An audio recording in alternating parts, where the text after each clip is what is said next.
तो आप सबको नमस्कार। एक बार फिर से इस वीडियो में मैं आपका स्वागत करता हूँ। आज बहुत ही जरूरी बात आज मैं आपको बतलाने आया हूँ। एक पास्टर है जिसका नाम है प्रोफेट विजेंद्र सिंह। इसी प्रोफेट अर्थात भविष्यवक्ता इसलिए कहा जाता है, ये जो है प्रभु के नाम से भविष्यवाणी करता है, होने वाले कुछ घटनाओं को ये समय से पहले बताते हैं और वैसे ही न्यूज के अनुसार हो जाता है, इसीलिए इसे प्रोफेट कहा जाता है और विजेंद्र सिंह इसका नाम है। पूरा प्रोफेट विजेंद्र सिंह अर्थात भविष्यवक्ता विजेंद्र सिंह। आजकल ये जो पास्टर्स हैं सुर्खियों में न्यूज में आपको सुनने के लिए मिलता होगा। एक अंशु नाम का बहन है, एक अंशु नाम की जो लेडीज है, ये उस पर आरोप लगाया है कि उस पर यौन उत्पीड़न का आरोप लगाया है और केस भी एफआईआर भी दर्ज करवाया है। इस बहन का कहना है इसी शरीर को बैड टच किया गया, गलत जगह पे इसको हाथ डाला गया और ये जो स्वयं प्रोफेट विजेंद्र सिंह के ऊपर में ये आरोप ये बहन लगा रही है। आप सबसे पहले इस वीडियो क्लिप को सुनिए। मेरे साथ इन्होंने जो चीजें करी थी, मेरे साथ जो छेड़छाड़ करी थी, इन्होंने बैड टच करा था, मुझे बैड टच करे थे और मैम जो ये मेरे को धमकियां देते थे उसके रिलेटेड मैंने कंप्लेन करवाई है। कब से ये हो रहा था? कितने साल तक आप वहां पर उनके कांटेक्ट में रही? आप उस चर्च में गई?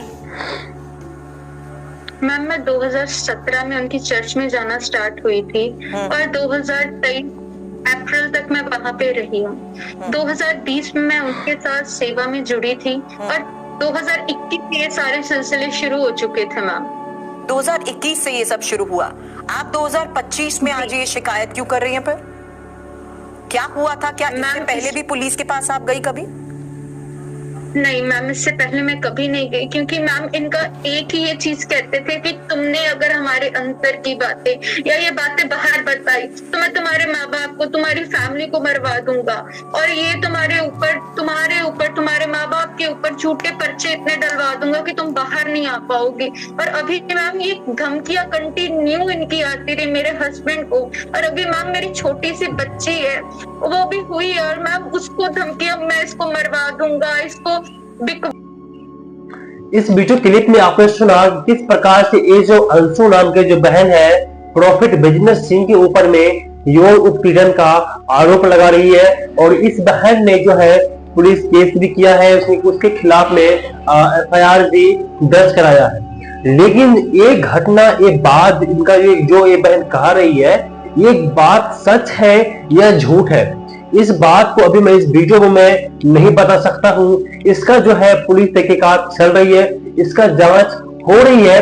जैसे ये बात पता चलेगा वैसे मैं आपको इस चैनल के माध्यम से अपडेट आपको जरूर बतलाऊंगा। लेकिन मैं आपसे एक बताना चाहता हूँ कि किसी भी बात को, चाहे किसी के ऊपर में आरोप क्यों न लगे, किसी भी बात को ऐसे ही सुन करके उस पर विश्वास करना ठीक नहीं होगा। परमेश्वर के दास को, हम जब बाइबल को पढ़ते हैं तो परमेश्वर को दास को अलग अलग समय में इसे बदनाम करने की कोशिश किया गया है।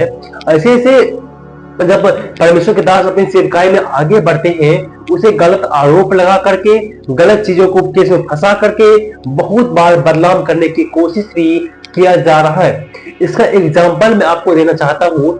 जब मैंने बाइबल को पढ़ा तो इस केस से संबंधित एक घटना मुझे पढ़ने के लिए मिला जो मैं आपको बताना चाहता हूँ। यूसुफ के बारे में आप बाइबल की उत्पत्ति के 39 अध्याय को पढ़ेंगे तो आपको यूसुफ के बारे में अच्छी तरीका से आपको पढ़ने के लिए मिलेगा।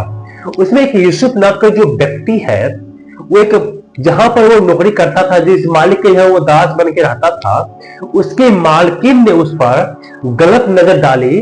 उसके मालकिन ने उससे कहा, यूसुफ तुम आ करके मेरे पास में सो और मेरे साथ में जो गलत काम है वो करो। लेकिन यूसुफ जो है इन बात को समझ गया था कि मेरी मालकिन मेरे साथ में गलत काम पे गलत व्यवहार करने चाहती है। लेकिन यूसुफ जो है उससे बात करके उसको इस काम के लिए, गलत काम के लिए मना कर देता है, क्योंकि यूसुफ के साथ में परमेश्वर का आत्मा रहता था और वो भाग्यवान पुरुष था और वो परमेश्वर को का डर मानने वाला व्यक्ति था। और उसके नजर में ये पाप था जो ये काम है उसकी मालकिन उनके साथ में करना चाह रही थी। उन घटना को, उन बातों को मैं आपको बाइबल से पढ़कर बताना चाहता हूं, ताकि आप जो है क्लियर रूप से समझ सके कि ऐसा घटना बदलाव करने के लिए भी किया जा सकता है। आप पढ़ सकते हैं 39 का 12-14 वचन लिखा हुआ है, तब उस स्त्री ने उसका वस्त्र पकड़कर कहा, मेरे साथ सो। पर वह अपना वस्त्र उसके हाथ में छोड़कर भागा और बाहर निकल गया। यह देखकर कि वह अपना वस्त्र मेरे हाथ में छोड़कर बाहर भाग गया, तो उस स्त्री ने अपने घर के सेवकों को बुलाकर कहा, देखो, वह एक इब्री मनुष्य को हमारा तिरस्कार करने के लिए हमारे पास ले आया है। वह मेरे साथ सोने के मतलब से मेरे पास अंदर आया था और मैं ऊंचे स्वर से चिल्ला उठी। यहाँ पर देखिए, ये जो पोतीफर की जो पत्नी है, अर्थात इसका जो यूसुफ का जो मालकिन है, वो खुद अपने इच्छा से उसके पास में सोने के लिए वो जा रहे थे, लेकिन यूसुफ ने मना करने के बाद उसके कपड़ा, उसका जो गमछा था वो छोड़ करके यूसुफ जो है रूम से बाहर भाग गया। और जब देखा कि यूसुफ मेरे बातों को नहीं मान रहा है, यूसुफ को बदनाम करने के लिए अपने पति को बुलाया और घर के जितने भी दास दासी थे सबको बुला करके, चिल्ला करके बुलाया और कहा, देखो, ये लड़का मेरे साथ में मेरे रूम में गलत नियत से मेरे साथ सोने के उद्देश्य से आया था और मैं चिल्ला उठी, तब ये लड़का देखो मेरे हाथ में अपना वस्त्र को छोड़ करके भाग गया।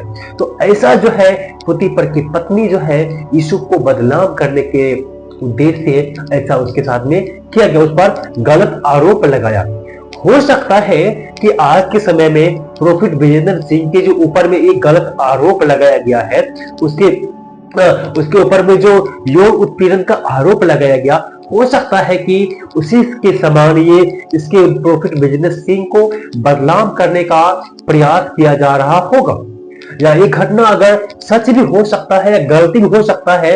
मैं ये नहीं कह सकता हूं, मैं किसी भी डिस्कशन पर नहीं पहुंच सकता हूं इस समय में, लेकिन अगर जो ऐसा कोई भी करता है तो वो गलत है। कोई चाहे प्रॉफिट बिजनेस सिंह हो या कोई भी व्यक्ति क्यों न हो, अगर इस प्रकार का गलत काम करता है तो उसे सजा जरूर से जरूर मिलना चाहिए। लेकिन अगर जो नहीं करता और कोई गलत आरोप लगाता है तो आरोप लगाने वाले के ऊपर में भी सजा जरूर से जरूर, उसके ऊपर भी कार्रवाई जरूर होनी चाहिए। सच्चाई क्या है, पुलिस को इसकी तहकीकात जरूर करनी चाहिए और सुनने में आया है पुलिस अपना काम कर रही है। सच्चाई क्या है, बहुत जल्द जो है बात इस सामने आ जाएगी। जब आएगी फिर मैं आपको इन्फॉर्म बताऊंगा जरूर इसी चैनल के माध्यम से। आप हमारे चैनल को इसी तरह वीडियो को देखने के लिए हमारे चैनल को आप सब्सक्राइब कर लीजिए और लाइक करके शेयर से जरूर कीजिएगा, ताकि ये जो न्यूज है बहुत लोगों तक पहुंच सके। आप सबको जय हिंद।